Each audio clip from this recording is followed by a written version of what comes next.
raconte-nous un peu toi ta journée type et dis-nous est-ce que vraiment tu te réveilles à 4 heures du matin? Alors, ça fait. Donc, j'ai toujours été early bird, donc quelqu'un qui se réveille très très tôt. J'ai toujours aimé ça. Bonjour à tous, je suis ravi de vous retrouver pour la deuxième fois cette saison dans la nouvelle section l'interview du coach. Une section où nous allons à la rencontre de sportifs amateurs d'exception qui ont tous des histoires passionnantes à nous raconter. Cette fois-ci, nous prenons la direction de l'Espagne pour aller rencontrer la jeune lycéenne marocaine Sofia Benneni. Sofia n'a que 16 ans, mais déjà un mental de championne. Elle démontre une maturité sportive d'exception et une force de volonté à l'épreuve de toute difficulté. Il n'y a qu'à voir sa discipline de se lever tous les jours à 4 heures du matin pour atteindre son rêve, que nous allons découvrir ensemble dans cette vidéo.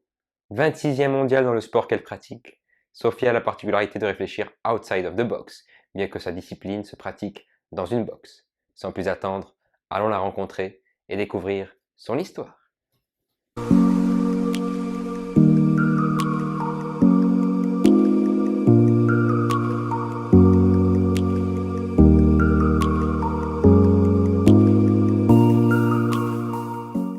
Bonjour Sophia, Bonjour, donc ça va? je te souhaite la bienvenue en tant qu'invité de ma nouvelle section, donc l'interview du coach. Tu sais que je suis très admiratif par ta maturité sportive, par ton énergie et ta détermination et je sais aussi que tu focalises ton quotidien pour atteindre tes objectifs.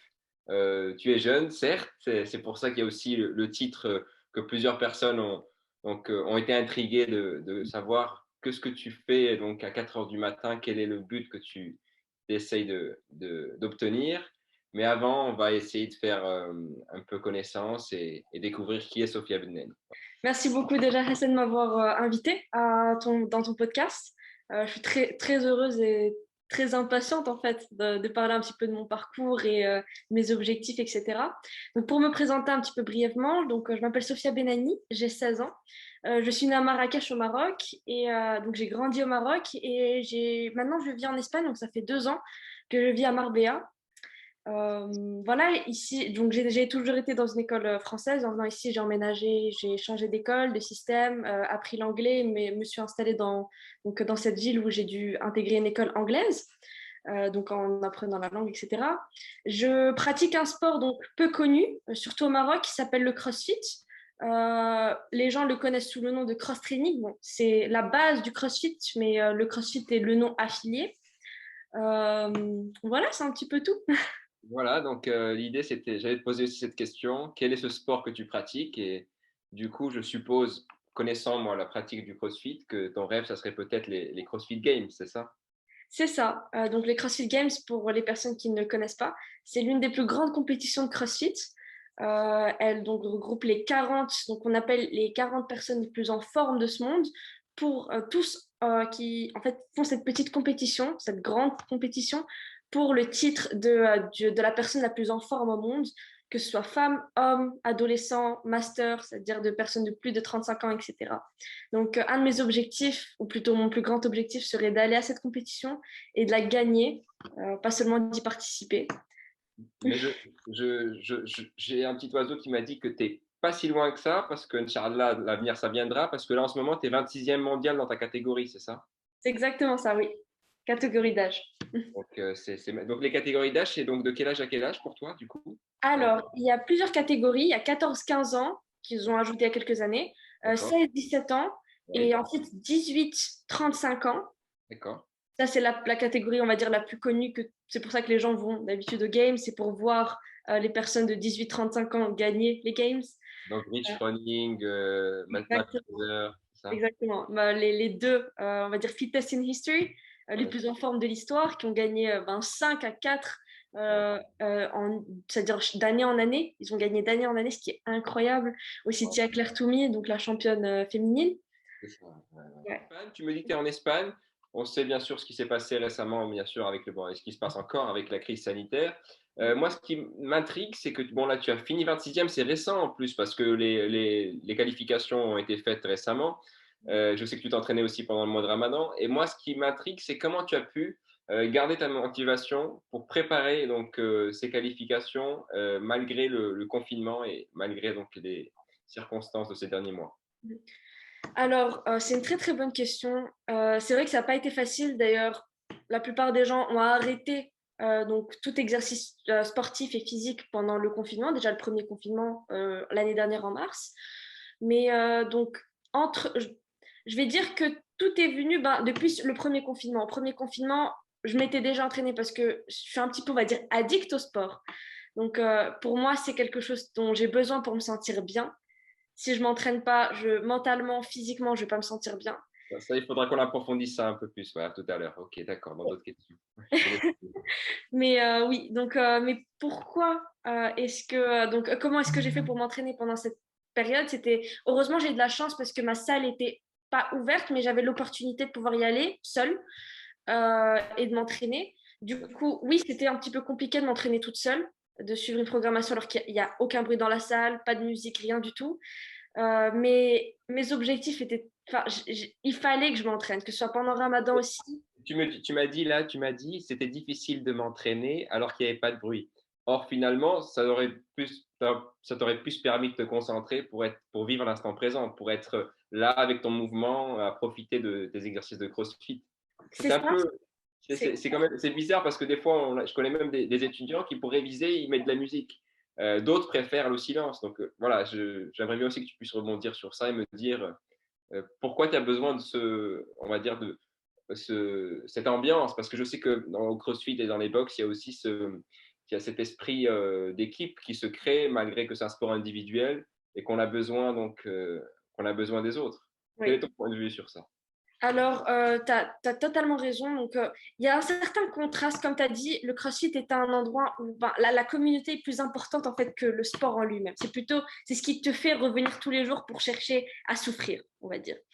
Mais dans un autre sens, s'entraîner et pouvoir se concentrer sur son mouvement, ça va t'aider en fait à performer au maximum, à être au meilleur de tes performances.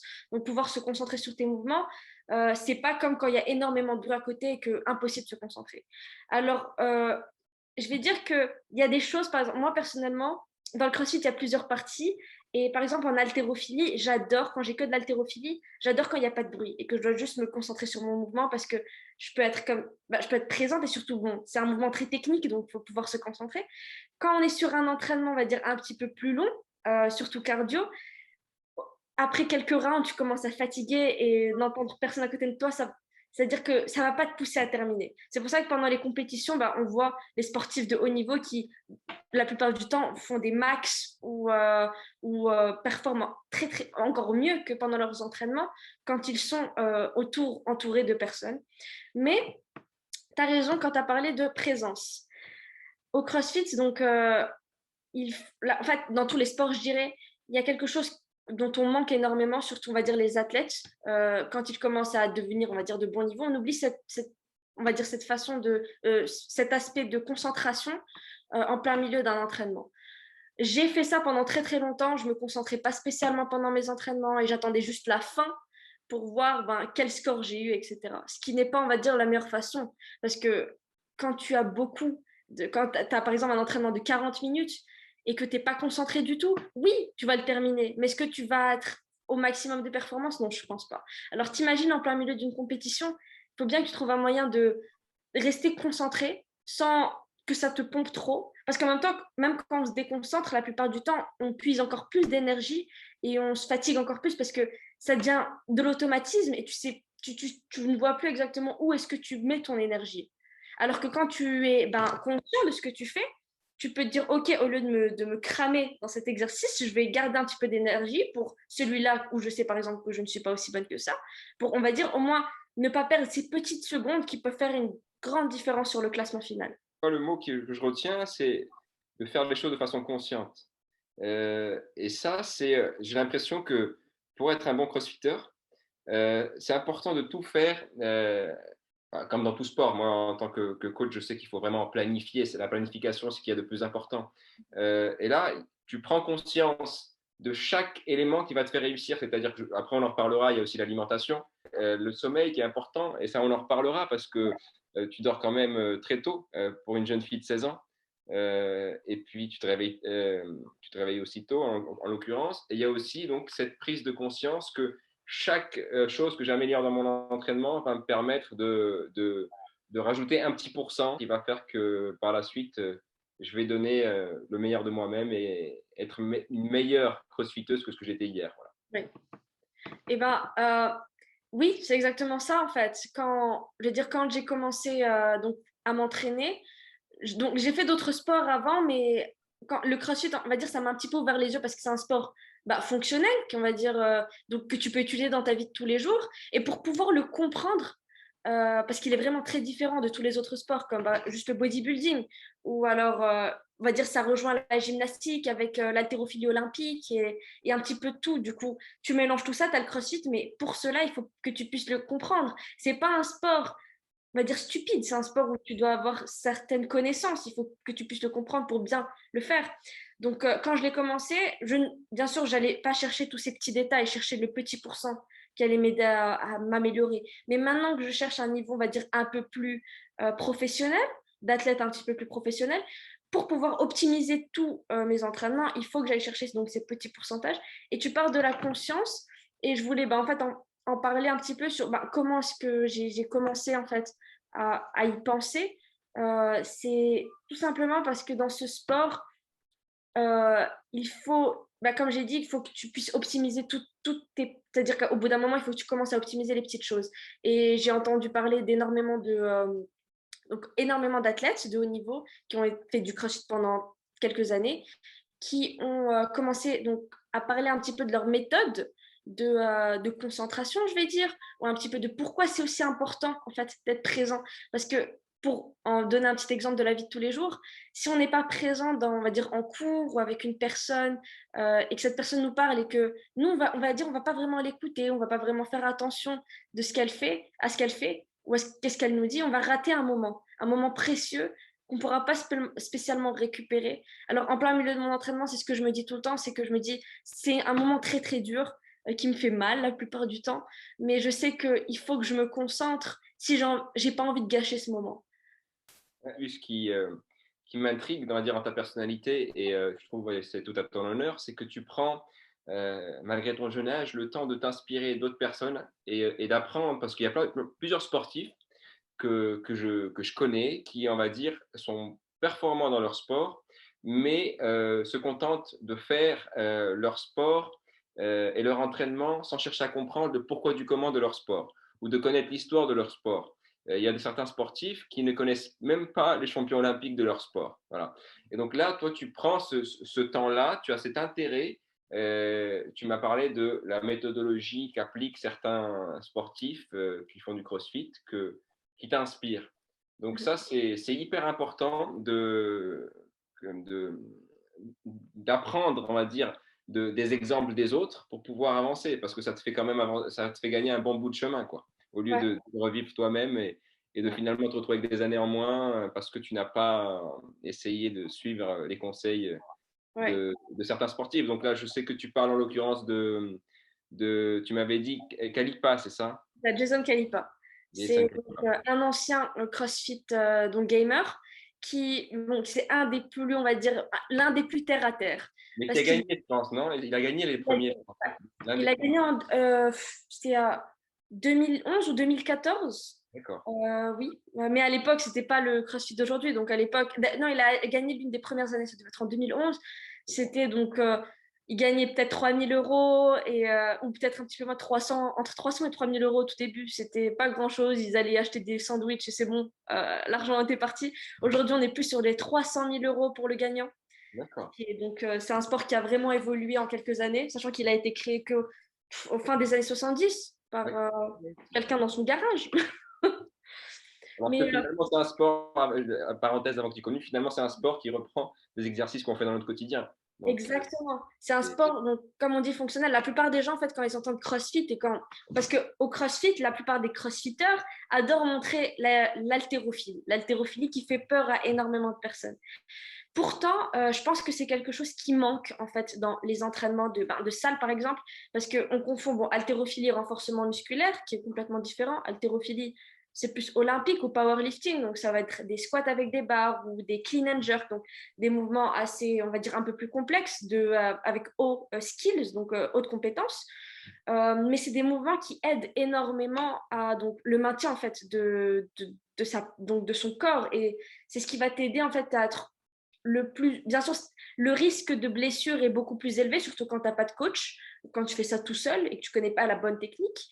Mais il est aussi, donc, c'est-à-dire, c'est la partie, je dirais, du CrossFit qui est la plus importante en termes de si tu veux être en forme dans ta vie.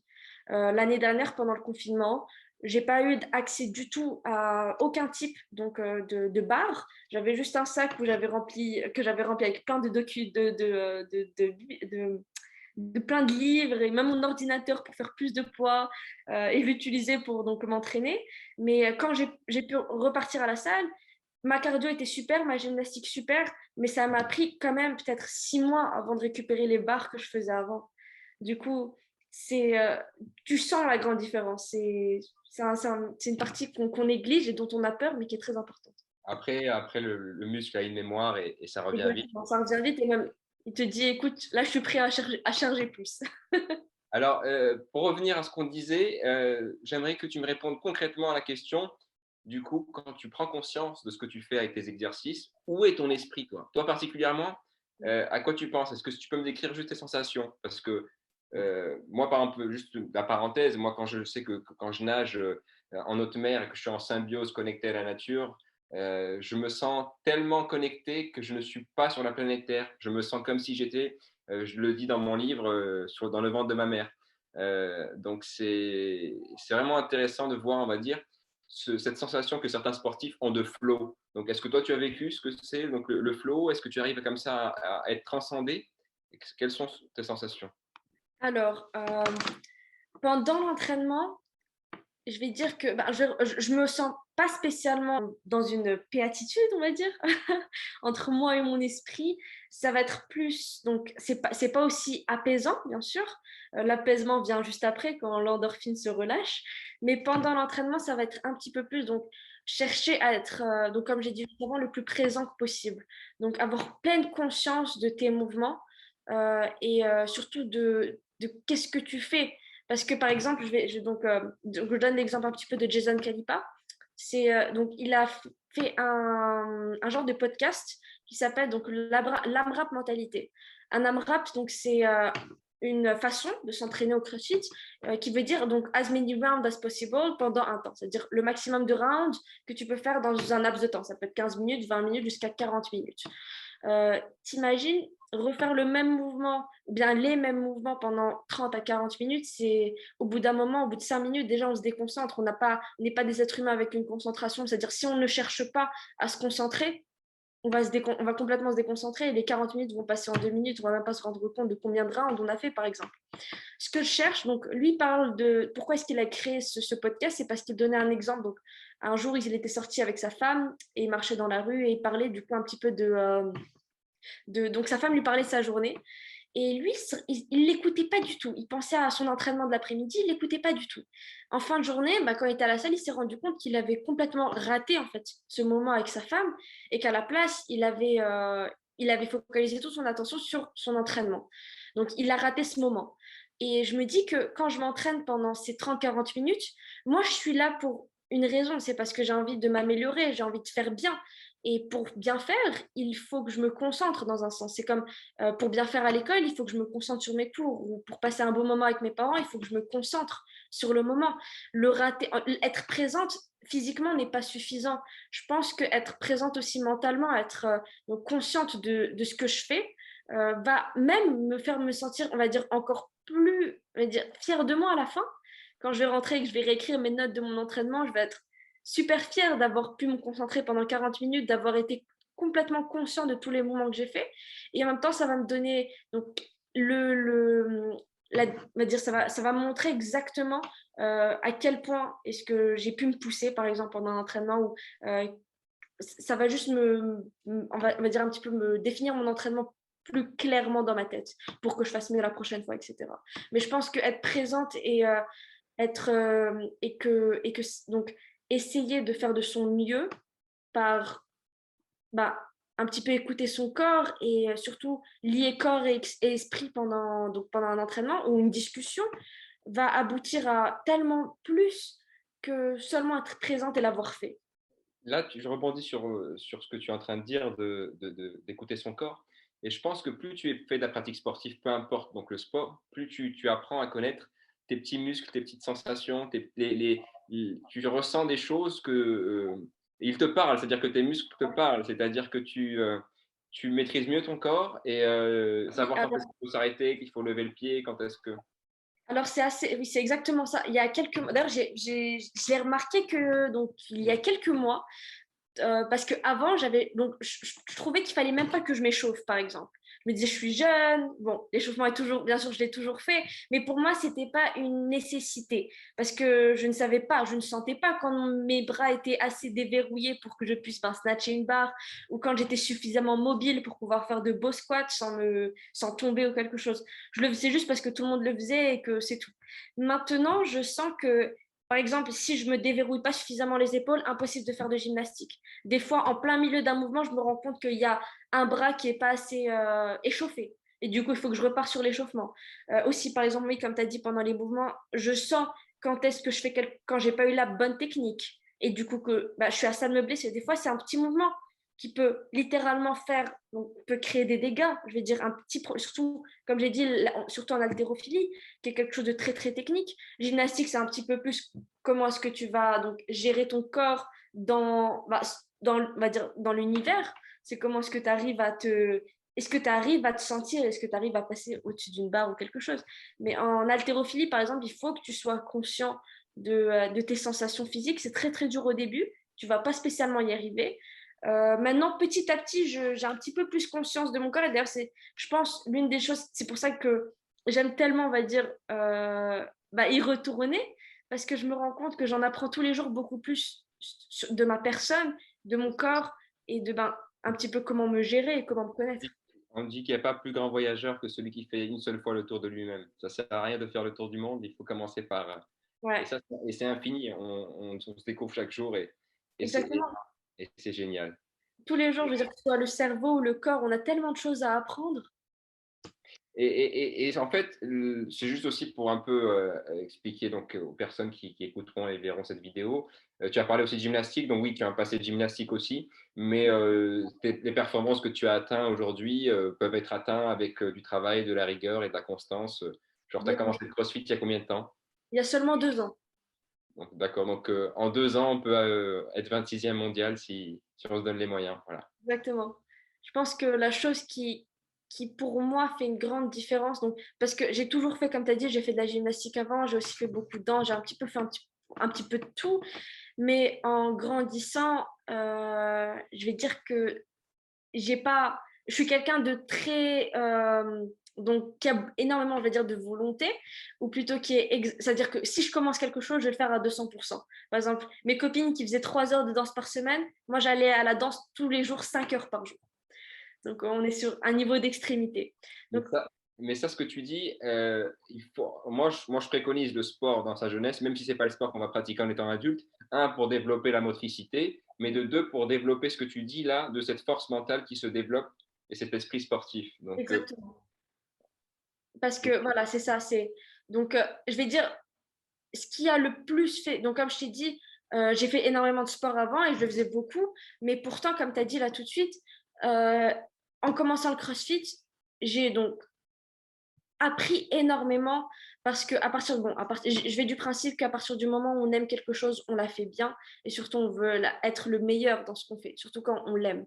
Et donc en commençant le CrossFit, j'ai bien sûr été entourée, comme tu as dit juste avant, on est une communauté donc de personnes qui sont tous passionnés de ce sport. Du coup, j'en ai appris beaucoup plus, que ce soit physiquement, mais surtout mentalement, comment dépasser. Donc, c'est pour ça que tous les jours, dans les salles de CrossFit, qu'on appelle des box de CrossFit, on voit en fait des personnes qui ne sont pas spécialement les personnes les plus en forme du monde, mais qui vont revenir tous les jours pour s'entraîner parce qu'ils sont passionnés et que ça leur apprend des choses sur eux-mêmes tous les jours. j'ai bien aimé que tu dis que ça s'appelle box de CrossFit parce qu'à chaque fois, je pense à que les gens qui vont dans les box de CrossFit, ils réfléchissent outside of the box, ils réfléchissent différemment Ils veulent et sortir de leur zone de confort, oui. c'est ça. Donc, outside of the box, ça te permet de sortir de ta zone de confort quand tu as une difficulté et tu essayes d'appréhender ces difficultés d'une façon différente que ce que tu ferais normalement, ben, tu finis par trouver la solution. Et je pense que le CrossFit s'apprête aussi à modeler cet esprit de force de volonté qui est important. On parlait donc de Jason Khalipa, on a parlé donc de ce qu'il faut faire et faire attention à ce petit pourcent qui changera, on va dire, qui changera la donne. Donc, est-ce que tu penses que c'est ça la potion magique ou si tu devais donner toi juste une formule avec 3 ou 4 choses qu'il faudrait appliquer, qu'est-ce que ça serait? Alors, je pense que, alors, ça, c'est quelque chose. Donc, oui, pour moi, tout simplement, je dirais que la potion magique de la réussite, ou plutôt du maintien, peu importe les objectifs, que ce soit objectif donc, de compétition, ou alors juste être capable de monter les escaliers quand on a 80 ans et qu'on n'a pas envie de se faire suivre par quelqu'un toute la journée, je dirais que c'est donc dedication, c'est-à-dire la plupart du temps, les gens comptent sur la motivation pour pouvoir aller à la salle ou suivre, faire des objectifs. C'est le début, ça. La motivation, c'est ce qui te permet de commencer. Exactement, ce qui te permet de commencer. Et même, je dirais, c'est même au début, des fois, elle n'est pas toujours là. Elle va être là un jour sur deux. Peut-être, des fois, tu auras de la chance et tu l'auras pendant plusieurs semaines consécutives. Mais elle part et elle revient. Et le jour où elle est plus là, qu'est-ce que tu fais? Tu restes à la maison? Non. Il faut bien que tu fasses quelque chose. Par exemple, je vais te dire j'ai plus la motivation surtout là après les compétitions. Je vais dire, j'ai pas mes prochaines compétitions seront que l'année prochaine. La motivation, elle n'est pas là. Je me réveille pas le matin en étant motivée d'aller m'entraîner. Pourtant, c'est devenu bon, maintenant c'est rentré dans mes habitudes, mais je sais que je dois y aller, je sais que je dois le faire. Pourquoi? Parce que j'ai un objectif qui est beaucoup plus grand que ça, qui n'attend pas à ce que je me dise aujourd'hui, non, je me sens pas très bien, alors je vais rentrer, je vais rester à la maison. C'est comme les gens qui aiment leur métier, et ben finalement, ils vont travailler, non? Et ceux qui sont pas à l'aise dans leur entreprise, bon, il y en a qui sont entrepreneurs, il y en a qui sont salariés, bon, ceux qui sont par exemple salariés, s'ils sont à l'aise dans leur entreprise, ils iront travailler. Et même si tu fais les choses pour toi, parce que finalement, pour réussir, il faut vraiment faire les choses pour soi. Tu as parlé tout à l'heure de fraternité qu'il y a dans la boxe de CrossFit. Moi, j'ai vécu, pour avoir fait quelques sessions, que quand les autres ont fini leur WOD, ils viennent t'encourager pour que tu finisses le tien. Et ils sont tous là en cercle à t'applaudir, à attendre que tu finisses, à te motiver pour te donner cette énergie nécessaire pour finir, ce qui peut être difficile. Et donc, du coup, tu te sens aussi, tu fais les choses pour toi, c'est hyper important, mais tu te sens aussi redevable d'être présente parce que c'est un devoir. Tu es là-bas pour toi, mais tu es aussi là-bas pour motiver les autres. Exactement. C'est une très très belle chose que tu viens de dire parce que il y a donc dans ma salle de CrossFit ici des personnes ils ont donc on va dire il y a bien sûr les personnes qui ont l'habitude de venir l'après-midi auront leur petit groupe de l'après-midi, ceux qui viendront le matin auront leur groupe du matin. Tu vas les revoir tous les jours et quand il y a une personne qui manque, ils les harcèlent de messages pour leur dire mais où est-ce que tu es? Il faut que tu viennes. C'est-à-dire, comme tu as dit, on fait ça pour nous, on vient s'entraîner pour nous, pour notre bien-être. Mais pourtant, au bout d'un moment, quand on est dans une communauté, donc moi je connais la communauté du CrossFit, mais ça peut être au football, au tennis ou peu importe, ou même dans un bureau. Donc, à partir du moment où tu as cette communauté et que oui, ces personnes ont quelque chose en commun et qui sont toutes, elles savent très très bien que on va tous souffrir en même temps. C'est pas la salle de sport où chacun est dans son coin, fait son entraînement là, on va tous souffrir en même temps. D'ailleurs, dans une salle de CrossFit, on n'a pas de miroir. Et ça, c'est la première chose qu'on m'a dit quand j'ai intégré donc, ma première salle de CrossFit pour mon premier cours. On m'a dit, il n'y a pas de miroir. C'est parce que une fois que tu as terminé, on n'a pas envie que tu te regardes en regardant si tu as des muscles ou quelque chose.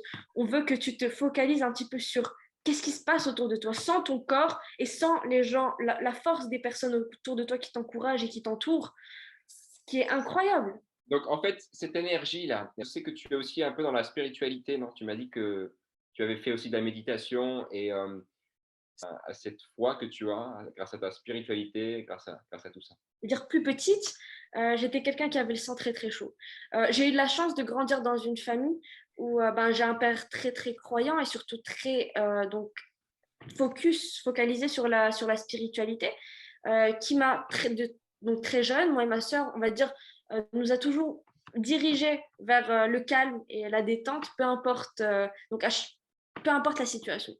En grandissant, j'ai un petit peu oublié de me focaliser là-dessus, mais en reprenant le sport et avec tous ses bienfaits, je me suis dit que c'était peut-être le moment de réapprendre à me calmer. Parce que aussi, comme je parlais tout à l'heure des 1%, c'est même plus en question en termes de performance, mais surtout en termes de performance de vie. Donc, pour être une meilleure personne, il faut que je puisse garder mon sang-froid, que je puisse me calmer quand quelque chose ne me va pas ou ne me plaît pas. Par exemple, on est des êtres humains de société, on doit tous vivre tous ensemble. Et je vais du principe que avec toutes ces cultures et on vit tous on apprend tous des choses différentes. Alors, quand on rencontre quelqu'un et que cette personne, même si elle parle, par exemple, je vais donner un exemple, quand je suis arrivée ici en Espagne, dans cette école ici, j'ai rencontré des Français et aussi des Marocains, un petit peu tout le monde, mais qui venaient tous de parties différentes du monde. Donc même si on a appris les mots de façon, donc on a les mêmes mots, on parle la même langue, j'avais du mal à communiquer avec eux, on ne se comprenait pas. Du coup, moi, ça m'énervait dans un sens, ça m'a fait pleurer plusieurs fois, parce que je me disais, mais pourquoi est-ce qu'ils ne me comprennent pas? Ils sont censés pouvoir me comprendre. Et je me disais, il y a des quiproquos tous les jours. Alors, il fallait que je trouve un moyen de me calmer, surtout ici. J'ai commencé à suivre on va dire des petits cours en ligne. J'avais déjà fait avec mon père quelques séances. Lui qui a suivi des cours pendant plusieurs années, il m'a appris un petit peu ses bases, m'aider avec des exercices de respiration. J'ai aussi commencé à suivre des applications en ligne comme Seven Mind, donc j'utilisais tous les jours pendant 5 minutes parce que c'est très très dur de se concentrer au début, surtout de s'y habituer. Maintenant, j'ai la chance de pouvoir faire ça dès que j'en ai besoin, dès que je sens que je commence à me sentir un petit peu stressée ou que j'ai besoin juste de me relaxer avant mes entraînements. J'ai aussi cette habitude maintenant de faire des exercices de respiration tous les jours avant mes entraînements pour c'est très bénéfique. Bien sûr, ça aide un petit peu. Mais voilà, c'est-à-dire que je pense que la méditation, c'est quelque chose de si important de relier encore une fois l'esprit avec le corps. C'est ça. Et ça te permet aussi de continuer à mieux te connaître aussi, parce que tes exercices de respiration, tu vas encore plus découvrir ton corps, tes capacités vont augmenter. Moi, je fais beaucoup ça. Là. Tu sais, je nage dans de l'eau glacée et c'est la respiration qui change tout et qui te permet aussi de gérer la douleur et de l'apprivoiser et de surmonter les difficultés. Et pour rebondir sur ce que tu dis, en fait, c'est intéressant parce que ma prochaine question, c'était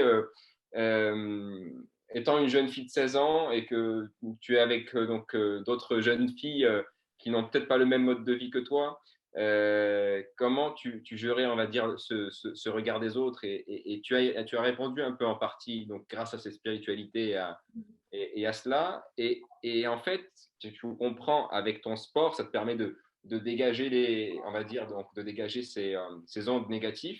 Mais finalement, que ce soit eux ou que ce soit toi, chacun est dans sa raison. Ce que toi tu vois comme un 6, eux le voient comme un 9. C'est parce que ça dépend du point de vue. Ils ont eu un vécu différent du tien, vous parlez la même langue, mais vous venez tous d'horizons différents, comme tu as dit. Donc, tu m'as répondu à la question que tu gères le regard des autres avec cette certaine méditation. Je ne sais pas si tu avais quelque chose à rajouter.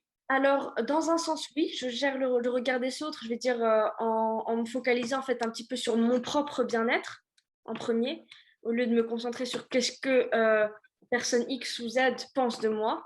Mais on va dire, je n'ai jamais vraiment eu ce... Je ne vais pas dire que je ne l'ai jamais eu, parce que oui, il y a des personnes qui vont pas spécialement comprendre ou qui vont me dire ça c'est un sport de garçon, ça ressemble à un homme si tu fais ça. Du coup, il y a des petites choses comme ça qui, oui, donc la méditation et le calme en fait aident énormément à ne pas sortir de ses gonds et commencer à dire non, c'est n'importe quoi. Donc j'essaie de me concentrer plus, on va dire, sur mon propre bien-être parce que je sais que le sport est quelque chose qui me fait plaisir, qui me fait du bien. Alors pourquoi est-ce que je penserais à ce que cette personne que je ne connais ni d'Adam ni d'Ève a quelque chose à dire de moi? Si cette personne n'est pas dans le sport, c'est bien pour elle, mais en tout cas, moi, je sais que c'est quelque chose qui me fait du bien.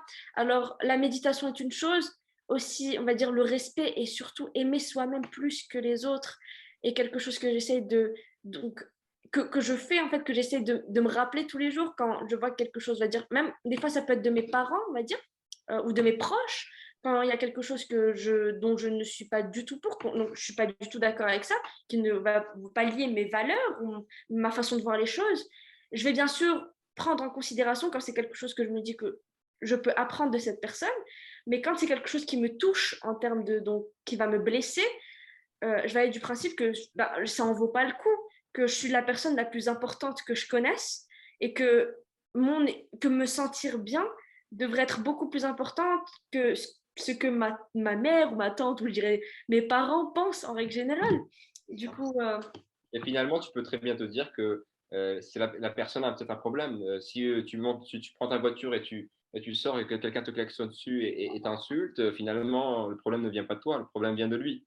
Donc, peut-être qu'il a quelque chose à la maison, peut-être qu'il a une urgence à traiter. Voilà, on sait pas. alors, je suis d'accord avec toi, mais en même temps, donc je sais pas si tu connais Gary Vee, je pense que tu le connais. Gary? Gary Vee. Non. Donc, c'est un businessman entrepreneur qui a créé donc, quelques applications des réseaux sociaux donc que je suis énormément, donc surtout sur les réseaux sociaux d'ailleurs, et qui parle en fait un petit peu de ce contrôle. Dans la vie, on pense, donc il parle un petit peu des personnes qui pensent être les victimes ou les autres qui vont être se considérer comme les meilleurs. Les deux n'ont pas, n'ont pas totalement tort, n'ont pas totalement raison. Mais le problème avec les victimes, c'est qu'ils subissent la vie et les personnes qui contrôlent, et les personnes qui se pensent supérieures, pensent qu'elles ont toujours raison et qu'elles savent tout. Du coup, elles n'apprennent de personne. Les victimes, au contraire, ne veulent pas se mettre au niveau des personnes, c'est-à-dire elles ne veulent pas apprendre. Donc, il y a deux extrémités. Bien sûr, il y a les personnes du milieu qui pensent qu'elles vont, par exemple, que quelque chose est leur faute, que tout est leur faute. Par exemple, si je me sens qu'aujourd'hui, je me suis mal entraînée à la salle, prenons cet exemple, c'est que j'ai mal dormi, d'accord, mais c'est ma faute. Parce que je vais pas rejeter la faute sur le sommeil. Je vais me dire, ok, parce que j'ai mal dormi, je dois aller plus doucement aujourd'hui, je vais me détendre, je vais pas m'entraîner. Non, c'est ma faute. Je me suis pas endormie à l'heure à laquelle je devais dormir. Alors, je me suis mal entraînée. Qu'est-ce que je vais faire pour cela? Au lieu de laisser le problème comme étant une victime et d'avoir subi le fait de ne pas avoir suffisamment dormi, et du coup, ça va affecter ma journée, je vais tout simplement changer d'avis, me dire, OK, qu'est-ce que je vais faire pour pouvoir avoir le contrôle sur la situation?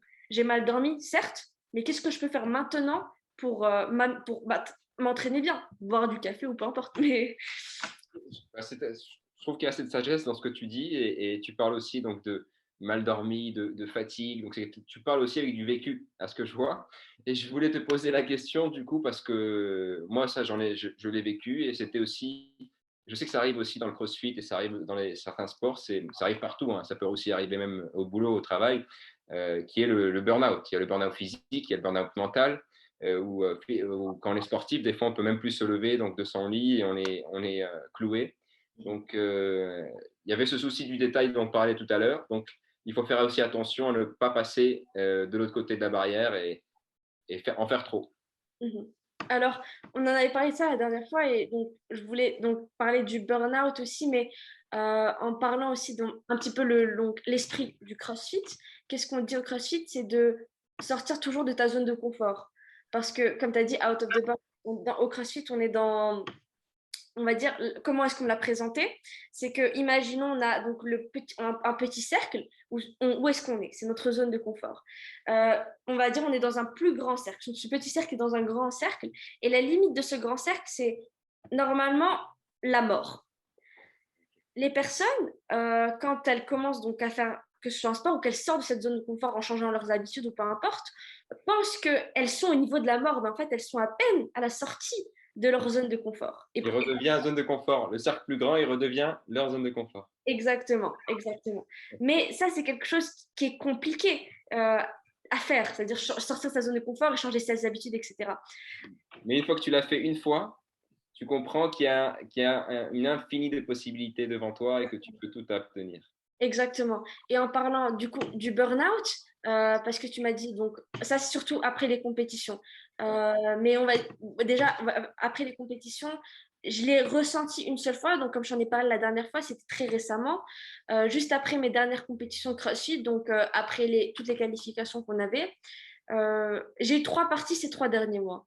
Et j'ai eu on va dire la mauvaise idée, ou plutôt la première expérience. Mon coach m'a dit, pendant la première, parce que j'étais sûre d'être qualifiée après la première pour la deuxième partie. Pourtant, j'avais envie de me pousser, étant donné que ça faisait des mois que je m'entraînais et que je cherchais la meilleure de mes performances. Mais pourtant, ce n'était pas le moment de tout donner. Mais je pensais que j'allais être capable de me régénérer suffisamment pour pouvoir reperformer au maximum de mes capacités quelques semaines plus tard. Ce que je n'ai pas pu faire parce qu'après la première compétition, j'avais déjà tout donné et j'ai cherché tellement loin, on va dire. C'était pas un problème physique, je dirais que c'était pas très très dur physiquement, mais mentalement ça a puisé tellement que le jour d'après la compétition, j'ai pas pu aller à la salle. J'y suis allée, mais je n'ai pu rien faire. J'arrivais à peine à bouger. J'avais mal, oui, certes, mais mentalement, j'avais même pas envie, alors que je savais que j'avais encore une compétition quelques semaines plus tard, mais je n'arrivais pas à m'entraîner. Et j'avais eu peur parce que je me suis dit, est-ce que je vais être capable du coup de reprendre? Bon, c'était 4 semaines plus tard, du coup je me suis dit, si je me prends une petite semaine où mes entraînements vont être un petit peu plus calmes, c'est dur de se dire qu'il faut que je me calme, c'est-à-dire qu'il faut que je laisse mon esprit se détendre parce que je lui ai demandé trop, je lui ai vraiment demandé beaucoup pour qu'il puisse être capable de refaire la même chose dans quelques semaines. Mais quand même, c'est-à-dire que j'ai ressenti ce burn-out et d'ailleurs, je me suis retrouvée à pleurer, on va dire, en rentrant chez moi juste après la compétition parce que j'avais tellement tout donné que je me suis dit que c'était fini. Je sentais comme si tout était fini. Aussi, les gens à la salle qui avaient, eux, vraiment terminé. Moi, j'avais encore ma compétition avec ma catégorie d'âge. C'est celle depuis des mois sur lequel je me prépare de base. Mais avoir fait ça, du coup, m'être donné donc 2 fois au maximum, alors que c'était même pas les compétitions qui étaient importantes pour moi, je vais pas dire n'avait pas aucun but, mais plutôt, on va dire, c'est intéressant parce que moi, j'ai appris là tout de suite, je suis assez heureuse d'avoir appris assez tôt que, qu'il faut que je sache où est-ce que je dois me donner au maximum et où est-ce que ça en vaut, je vais dire, pas vraiment le coup. Où est-ce que je devrais laisser mon esprit un petit peu se détendre, mon mental, ne pas trop lui en demander, mais le garder pour plus tard, pour donner au maximum lorsque ça aura de l'importance. C'est bien que tu nous racontes cette expérience qui est aussi enrichissante parce que là, tu dis que tu apprends de tes erreurs et bien sûr, un échec est, on va dire, le premier échelon à surmonter, à monter pour arriver à triompher par la suite. Donc, pour éviter de retomber La dans force de l'échec, ouais, bon, si tu veux, mais non. Je te remercie aussi parce que je t'ai aussi découvert grâce à une story où tu lisais mon livre et je te remercie qu'il t'ait Merci à plu. toi d'avoir fait un aussi beau livre. Merci, je n'ai fait qu'écrire certains mots qui moi, donc, me motivaient et ça, si ça fait sens pour d'autres, ben, tant mieux. Et moi, pour rebondir sur ce que tu dis sur le burn-out, après, ça n'engage que moi. Dans ma pratique de coach, pour les sportifs que j'accompagne, après, tu me diras si c'est le cas ou pas pour le CrossFit, mais moi, je préfère toujours, il y a une planification qui se fait où on va monter progressivement, on va prendre du volume kilométrique en vélo, en natation, en course à pied, pour ensuite redescendre et arriver frais à la compétition.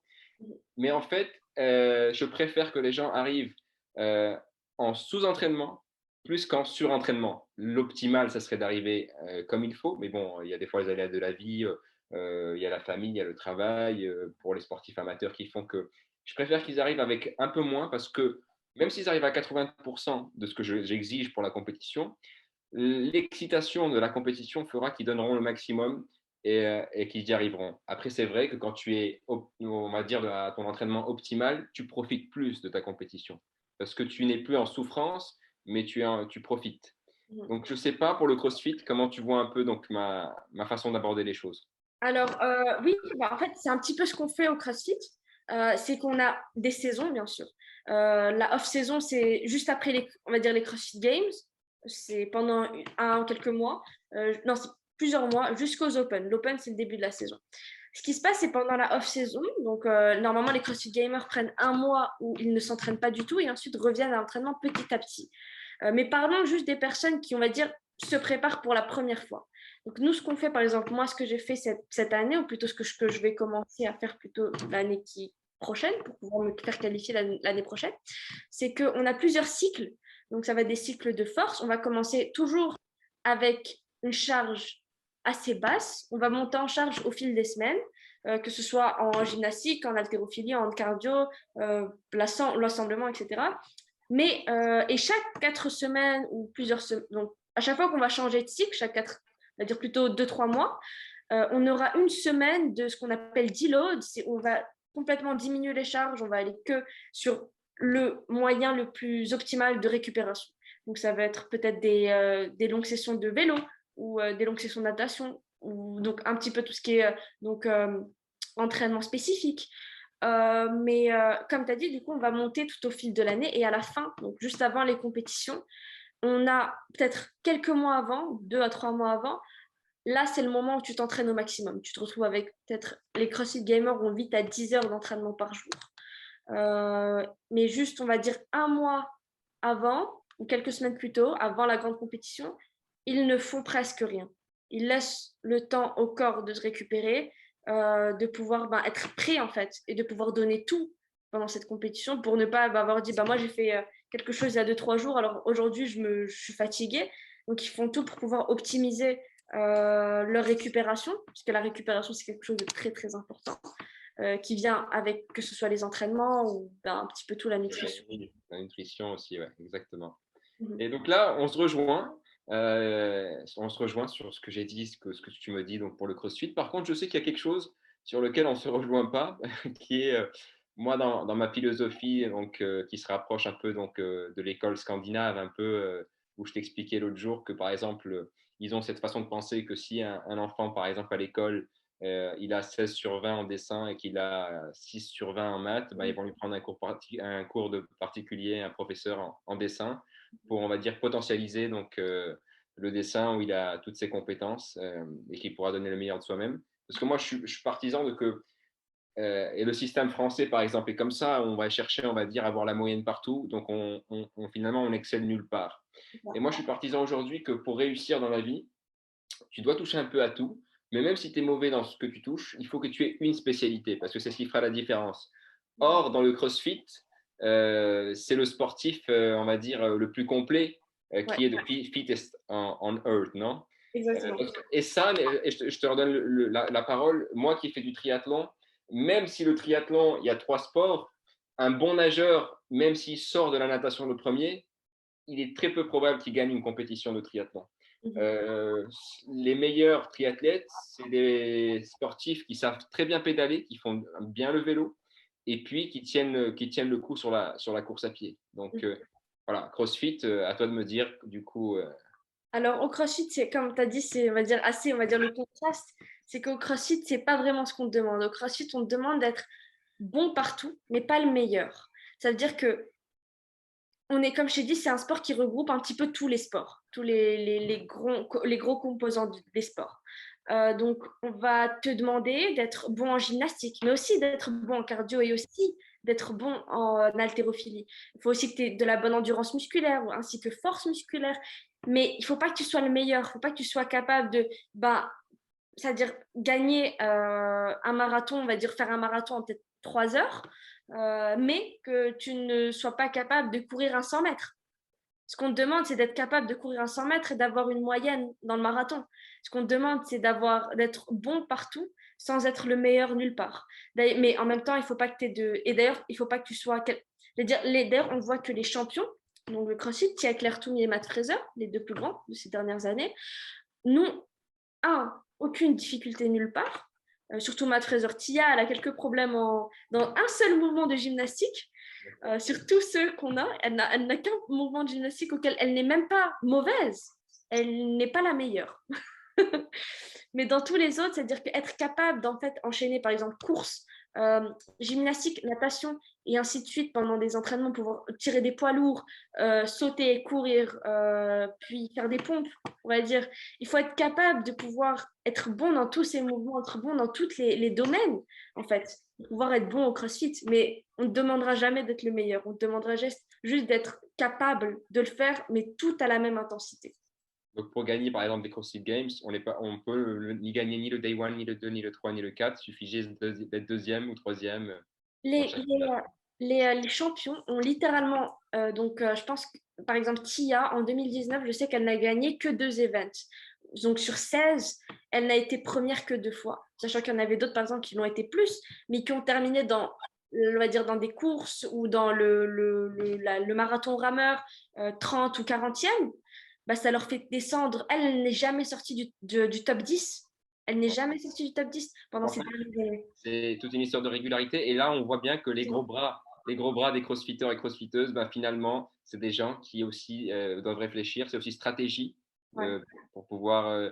Tu vas donner. Oui, tu parlais tu parlais de sortir de ta zone de confort et vouloir donner le maximum.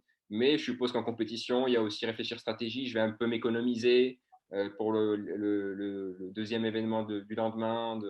Bah, je pense que ça commence déjà pendant l'entraînement.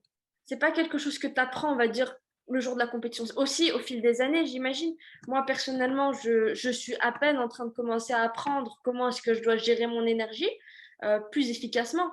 Mais par exemple, dès l'entraînement, tu dois savoir où est-ce que tu penses pouvoir pousser, où est-ce que tu penses que bah, tu as des difficultés. Parce que oui, certes, j'ai dit qu'on doit être bon partout, mais pourtant, on est tous différents, que ce soit morphologiquement ou par exemple, moi, je suis meilleure, on va dire, en haltérophilie, mais je ne suis pas aussi bonne en gymnastique. Pourtant, j'ai un passé de gymnastique, mais au CrossFit, ce n'est pas ce qui m'avantage, surtout quand je suis fatiguée.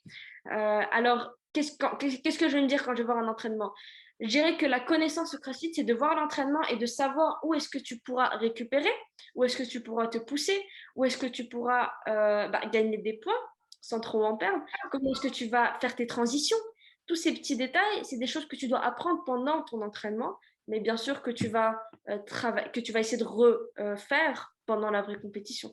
Tu vas te pousser, mais pas tous les jours. Tu ne peux pas te pousser à 100% pendant tes entraînements tous les jours. Ça va être une ou deux fois par semaine, mais sinon, ça va être de la pensée. C'est intéressant, c'est intéressant aussi ce que tu dis. Il y a aussi cette intelligence de savoir quand vraiment lâcher prise, dans le sens, tu me parlais l'autre jour, quand Matt Fraser, en pleine compétition, il se mange des pizzas. Et ben, en fait, c'est un double effet. Ça a l'effet de le déstresser, parce que le fait de manger des pizzas, ça va le déstresser. Mais ça a aussi l'effet de pouvoir avoir l'énergie nécessaire rapidement Ouais. pour récupérer, on va dire, pour l'événement suivant, quoi. Exactement. Donc, tu me parlais de ça en parlant en fait de comment est-ce que tu faisais toi pour te relâcher pendant pas quand tu sentais que tu étais stressé, on parlait de la nutrition à ce moment-là, et à quel point, bah, en fait, à partir du moment où tu as décidé de ne plus trop y penser et de te détendre, de savoir, bah, de manger bien, mais plutôt de te détendre, de ne plus en faire un casse-tête, ça t'a aidé en fait à bah, t'entraîner mieux et à te Et ouais. sentir bien. C'est ce que je te disais, parce que moi, je sais que mes premiers Ironman et autres, j'étais très carré sur ce que je mangeais. Mais finalement, dans la balance, euh, j'ai préféré, je veux dire, j'ai été plus performant en faisant des écarts de nutrition, même si la nutrition c'est 80% de l'entraînement, mais ça m'a enlevé un stress. Et quand ça te déstresse, tu fais les choses sans pression. Et quand tu fais les choses sans pression, tu as de meilleurs résultats. Donc, Oui. il faut trouver un équilibre là. Exactement, exactement. Il faut savoir, je pense que ça, encore une fois, ça prend du temps. Et d'ailleurs, je pense que l'erreur qu'on fait tous, c'est qu'on essaye de tous ben, se focaliser sur tout en même temps. Par exemple, tu vas essayer de changer tes habitudes d'un coup et te concentrer sur commencer à t'entraîner en ayant la bonne nutrition, les bonnes heures de sommeil, etc. Alors que tu aurais pu faire un par un.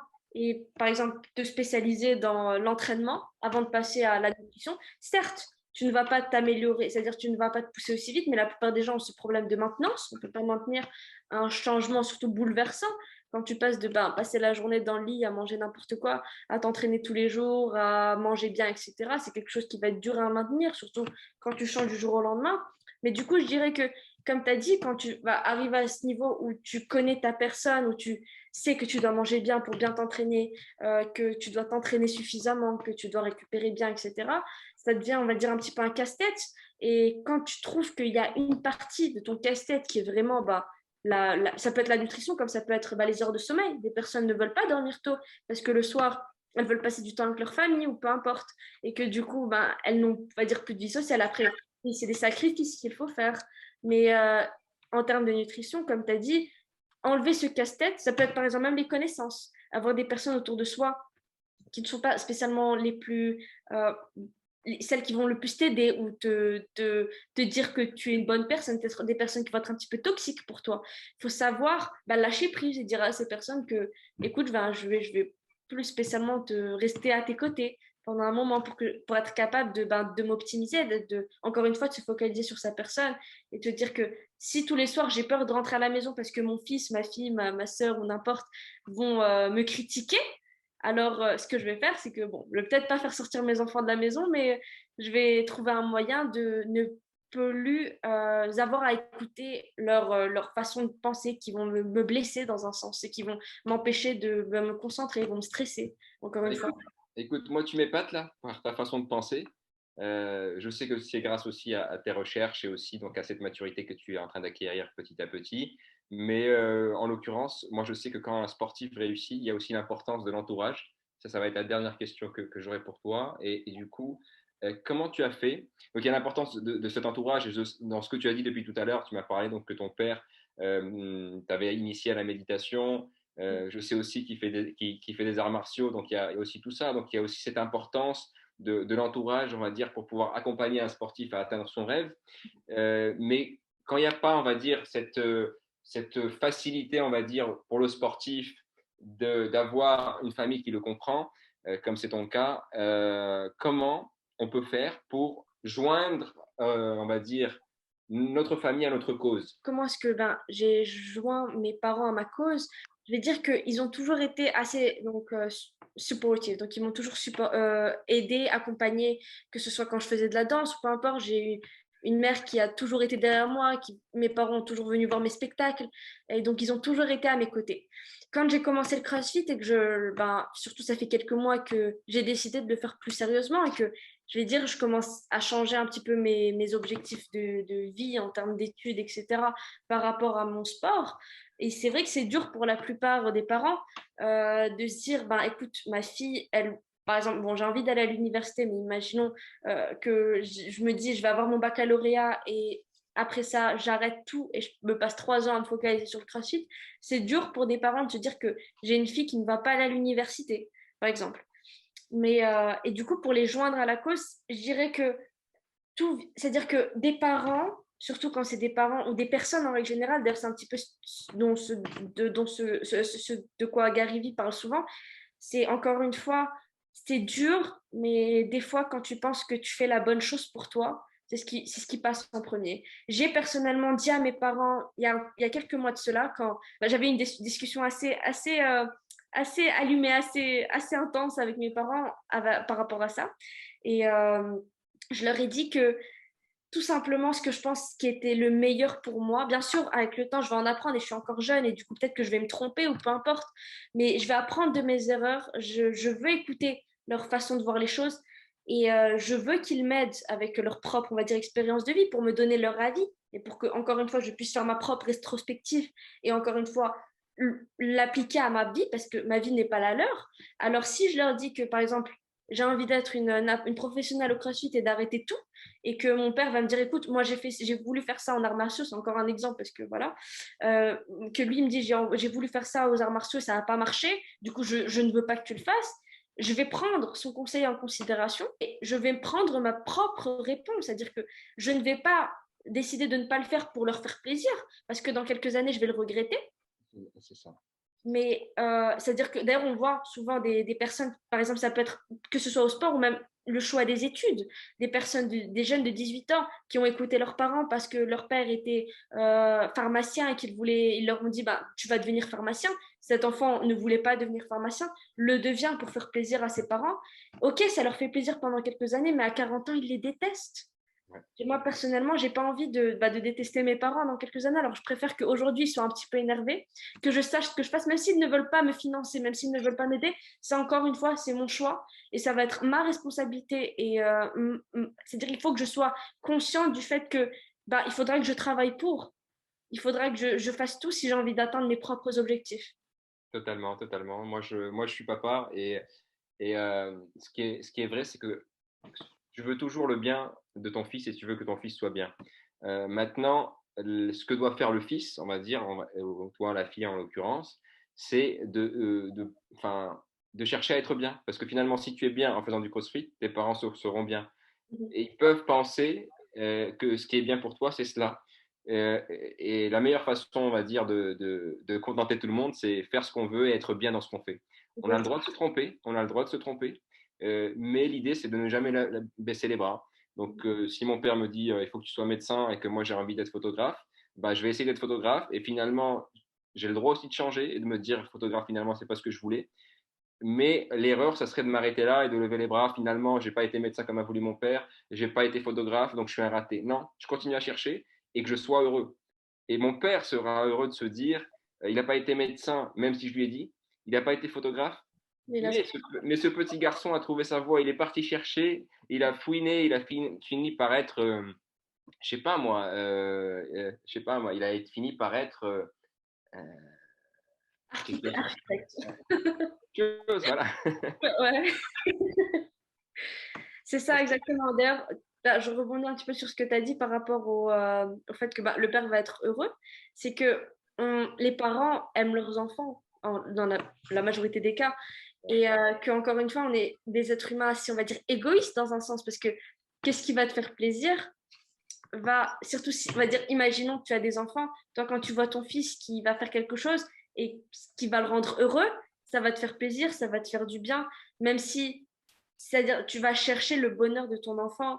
C'est-à-dire que je dirais le conseil que je pourrais donner, c'est pour toutes les personnes qui ont peur d'offenser leurs enfants, de blesser, ou pardon, de blesser, que ce soit leurs enfants ou leurs parents, par faire leur propre choix, qu'ils ne le font pas vraiment parce que, si ce n'est pas une blessure physique qui ne va pas toucher quelqu'un physiquement, qui ne va pas blesser quelqu'un dans ce sens-là, alors si c'est quelqu'un qui va être juste, on va dire, disappointed ou un petit peu déçu de toi pendant un moment, si tu penses que c'est la bonne chose et que tu es convaincu de ton choix, et encore une fois, si tu penses qu'il faut changer ou alors qu'il faut que tu revoies un petit peu